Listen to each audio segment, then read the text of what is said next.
I reworked all of my hits or 10 of my hits and made them into rock songs. And when I was on tour, I was performing songs from my album that I just released called Holy F. Yes, so good. Oh, thank you. And it's not Holy F, but you can get the idea. We know what it is.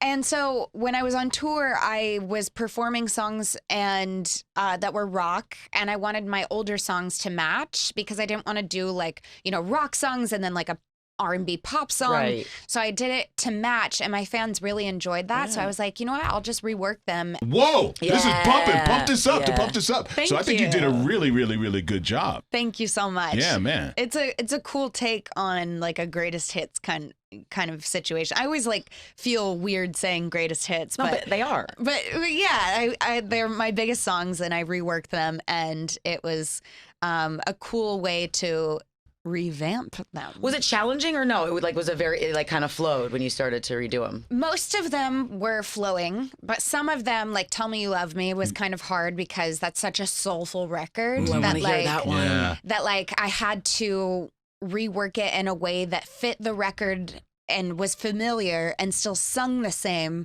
but had a rock undertone to it. Cool. So that one was challenging, but for the most part, they were all they flowed pretty well. When you say rock and you were thinking about doing the project this way, was there somebody you grew up listening to that you wanted to channel, or that you got a lot of inspiration from, that you hope it sounds like this band or somebody?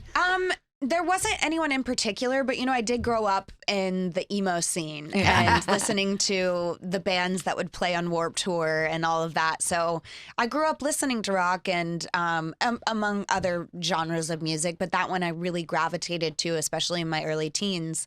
And so there wasn't anyone in particular that I modeled this album after, but it was inspired by the music I listened to when I was growing up and starting my music career.